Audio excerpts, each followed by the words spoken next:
haciendo publicaciones juntos y ya hasta que después en el 2017 ya 17. hicimos cada quien proyectos por lados distintos, ¿no? Pero en el camino me topé con un montón de cosas, me topé con un montón de gente nueva, gente que ya que estaba en el fanzine desde el 2010, desde el 2005, como hacia atrás, y me empecé a encontrar con más gente y empecé a conectar ya con una comunidad, ¿no? Y salían festivales nuevos, otros resurgían, luego resultaba que otros autores venían como de regreso desde la muerte, porque cuando yo llegué a la escena del fanzine, a mí me parecía que eran nuevos y me decían, no, pues este güey lleva 10 años trabajando esto, y es como, lo que pasa es que desapareció porque, pues no sé, o sea, se salió de la esfera pública y acaba de regresar este año, ¿no? Sí. Me tocaron ferias como estar en los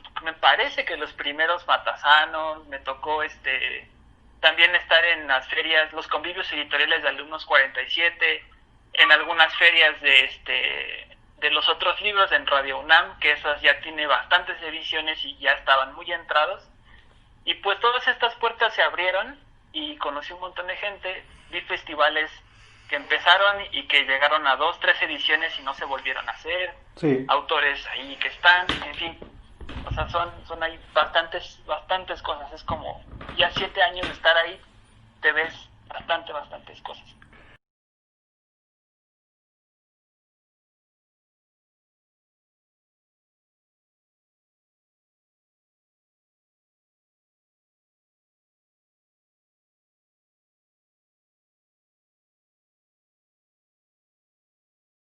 Sí, esta generación ha retomado el fanzine. Me refiero a la generación de ustedes que están tomando este tipo de edición para llegar a un público mayoritario. Sí, Eh, Tú últimamente has manejado personajes como el Chorri, el Cadenas, estos sí, personajes que hablan sobre lo que tú has vivido, sobre tu existencia en las calles. ajá, sí. Pues, bueno, son un tema como ahí interesante, Sí. porque yo cuando empecé a hacer fanzines hacía, o sea, como que yo básicamente vomitaba cosas, ¿no? O sea, cualquier ocurrencia que me salía, pues yo la ponía, y de hecho yo tenía muy poca paciencia para hacer cómics. Sí. Todo esto de las viñetas a mí me costaba mucho trabajo, y alimentado mucho por la escena fancinera, fue que me empecé como a motivar en hacer cómics. Y entonces por ejemplo, el primer cómic que se hizo con estos personajes Sí. fue Puto el que lo lea, que en realidad es un cómic, ya viéndolo como en retrospectiva, que tiene muchos problemas como técnicos, ¿no? O sea, como que yo me he estado haciendo digamos, como mi habilidad para hacer cómics, pues haciéndolos, ¿no? Y leyendo cosas, leyendo a los demás, escuchando como las recomendaciones que otros autores, o bueno, más bien amigos, ya me van diciendo, ¿no? Sí. Y salió en un proyecto cuando yo estaba de residencia en Italia. O sea, Ujú. yo estaba ahí, pues estaba trabajando y al mismo tiempo estaba como en una residencia como de diseño, artística, pero muy enfocada en diseño. Que yo estaba en una feria de fanzines de allá, porque también tuve chance de darme el tour por año y medio y estar rodando por ferias de Ajá. fanzine, y pues ahí pues, también conocí un montón de gente. Eh, que en una de esas ferias del Treviso Comic Book Festival en Italia, que es un festival bastante mainstream, me encontré a unos impresores de risograph que tenían su estudio cerca del centro de la ciudad de Treviso, donde yo estaba viviendo. Sí. Y yo ya traía la rizo así en el ojo, ¿no? Ya de hacer un proyecto en rizo, y ya tenía como, ya sabía cuáles eran las posibilidades. Yo ya hacía ilustraciones como por ahí del 2015, 2016, pensando en imprimirlas en rizo, pero pues no se había dado el momento, ¿no? y fue como, tenía la situación ideal. Tenía, pues, el varo para invertirle a una producción en Rizo, porque pues la beca me daba todas estas facilidades, y tenía el tiempo de hacer un cómic, pero también tenía como cierta prisa. Entonces me aventé este cómic de Puto el que lo lea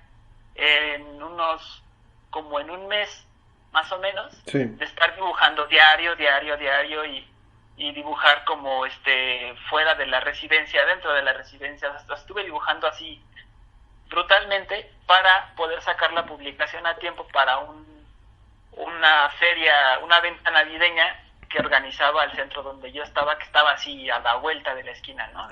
En el calendario. sí. Entonces yo estaba pensando, ¿de qué chingados voy a hacer un cómic?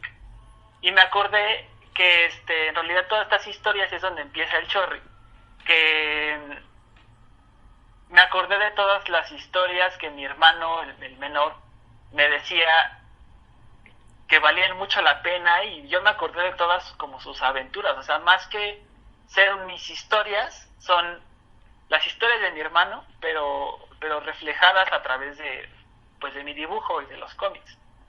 De hecho, el personaje principal del cómic de Puto el que lo lea es mi hermano, y el chorri es parte de un mini cómic que viene ahí mismo dentro, ¿no? Que lo publiqué otra vez en digital, en Instagram, para que se recuperara, ¿no? Sí.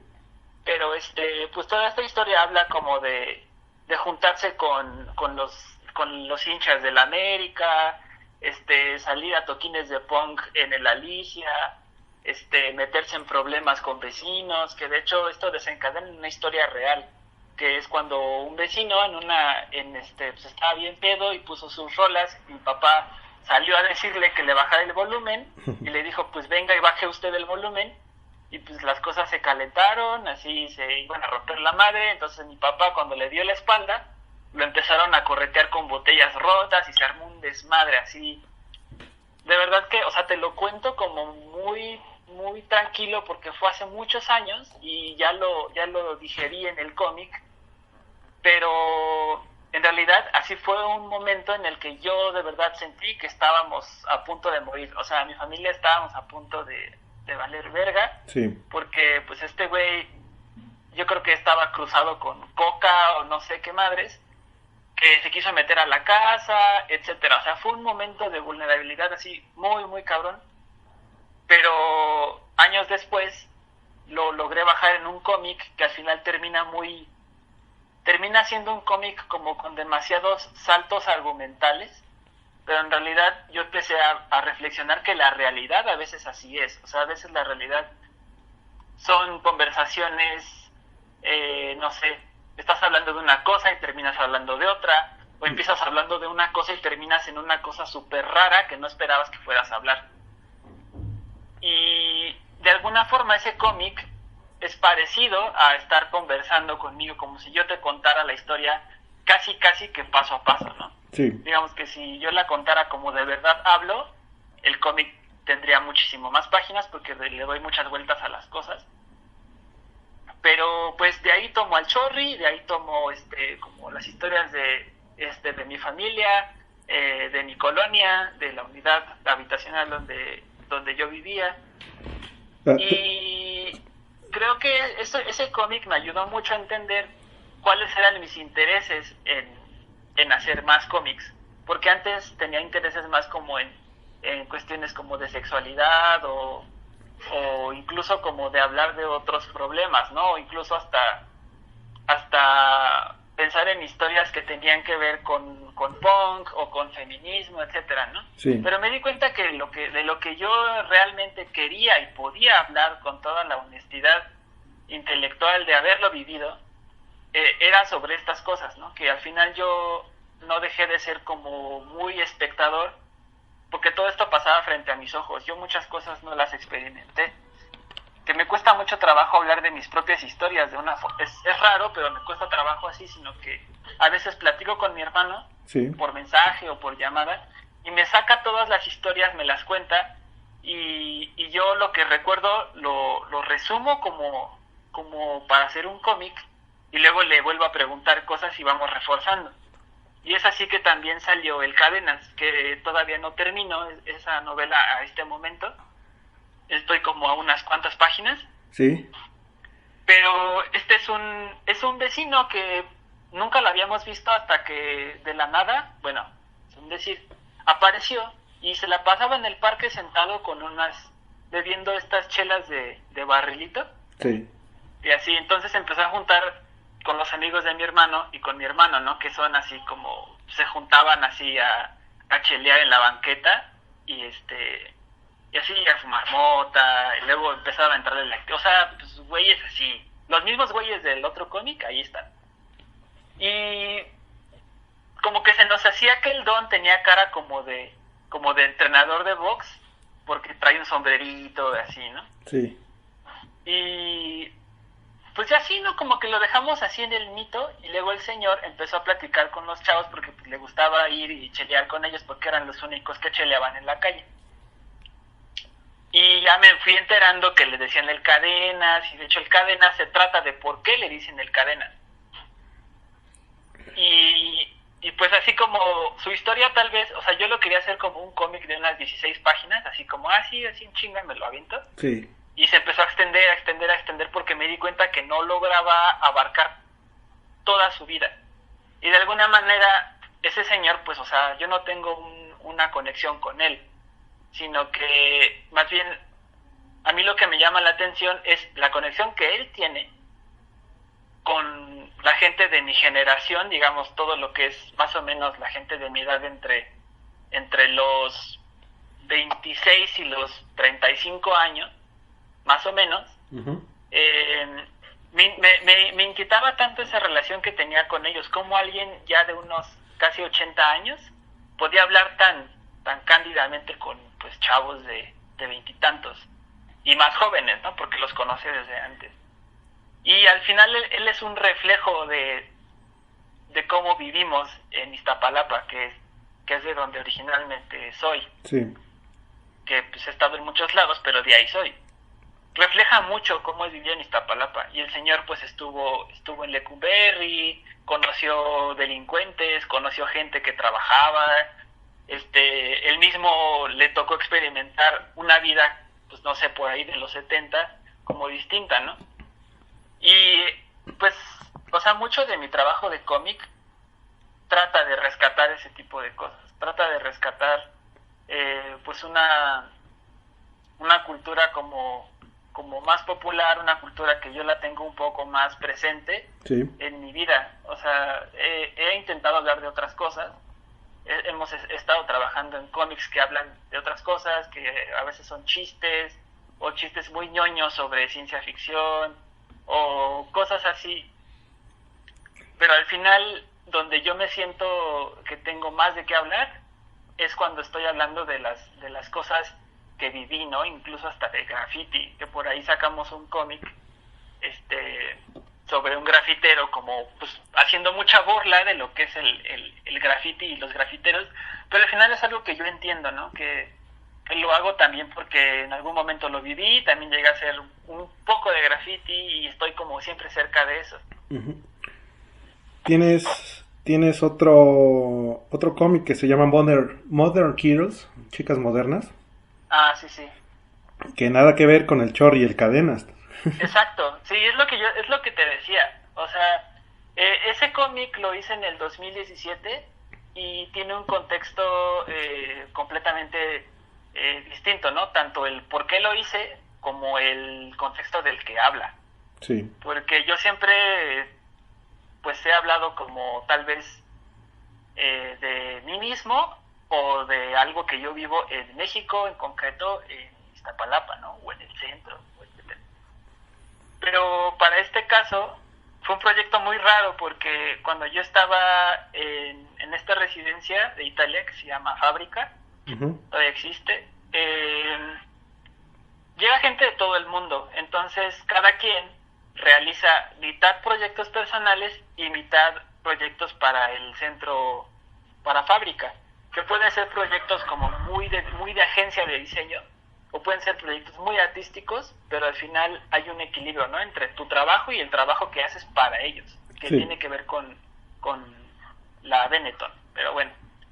Entonces, es uno de ellos, que es un fotógrafo de Irán, traía un proyecto, él quería hablar sobre Irán, sobre el Irán después de la Revolución Islámica. Exacto, sí.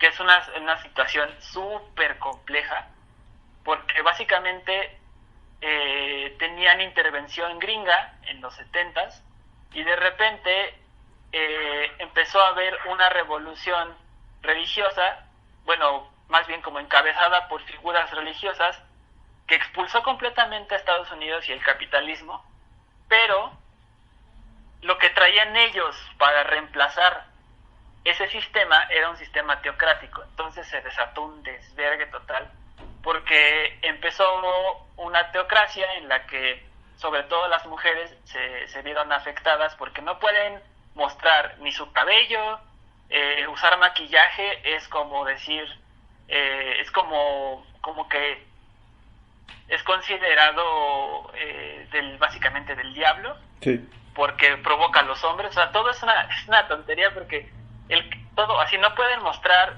ni piernas, ni brazos, ni cabello, ni maquillarse, porque su argumento es que provoca a los hombres. Sí. Como si, haz de cuenta que es como de las mujeres son las culpables de que los hombres sean unos lujuriosos, locos, etcétera. Entonces, como que todo esto crea opresión y un ambiente, pues, obviamente de un montón de misoginia, etcétera.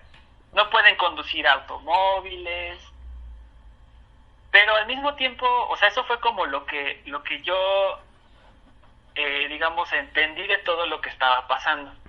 Uh-huh. Porque en realidad el proyecto que traía este fotógrafo,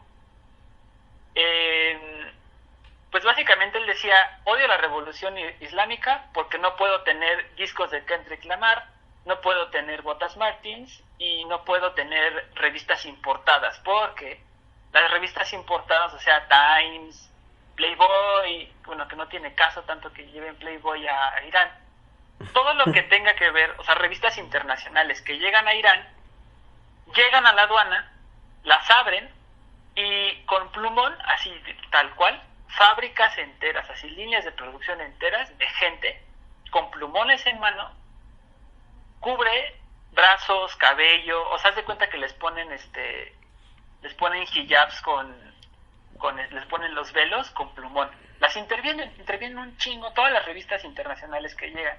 Sí. Por un tema de censura. Entonces esta era como la idea de este chavo, ¿no? Como trabajar con esa idea de las revistas, pero no aterrizaba, era un güey muy informal, como que súper disperso, hasta que el tutor, bueno, nuestro tutor del centro, le dijo: ¿sabes qué? Vamos a hacer este proyecto y vamos a hacer una revista imaginaria de Irán, pero un Irán sin revolución islámica. Vamos a hacer el ejercicio de imaginar un Irán sin revolución islámica. Sí. Y ahí me dijeron: Daniel, vamos a hacer una revista, voy a sacar fotos, va a haber anuncios de condones, va a haber gente sin hijabs, va a haber un artículo sobre la hijab como un artículo de moda opcional. O sea, planteaban un mundo distinto, que al final ese mundo distinto es más bien igual a cualquier otro país que tiene capitalismo, ¿no? O sea, es como... Exacto, sí. Raro, o sea, te sales de una cosa y vas a otra cosa que está igual. Y yo me puse a pensar en varias situaciones que se reflejaron en el cómic de Modern Girls, que en realidad es súper cortito.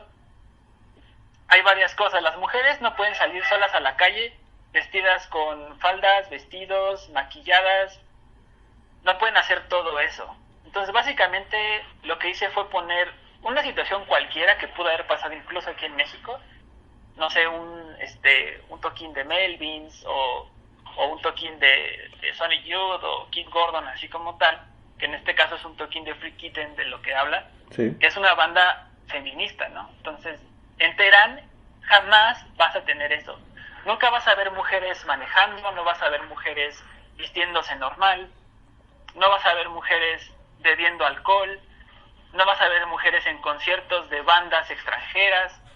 Todo eso lo puse ahí. En realidad, tú lees el cómic y como que dices, pues va a estar chida la historia porque le rompen su nariz a un güey, porque hacen cosas locas, porque hay bandas chidas en el cómic. Pero en realidad, lo que hace es poner un contexto totalmente ficticio, que lo que a mí se me hace más como fuerte de ese cómic, Sí. es que en realidad para nosotros es algo muy normal, es algo muy tranqui, es así como de, ay, güey, pues, clichés, ¿no? Es como de, güey, no mames, yo voy a conciertos todo el día, ¿no? Bueno, ya no. Pero si tú se lo das a alguien de Irán, es como de, no mames, yo quiero esto, o sea, esto es mi pinche sueño, porque además tienen una relación con los gringos y con el consumo, como lo relacionan con la libertad. O sea, en realidad está más cabrón, pero si tú lo lees aquí en México es como de, qué chido. Pero necesitas ese contexto, ¿no? Como para entender por qué tiene sentido hacer ese cómic.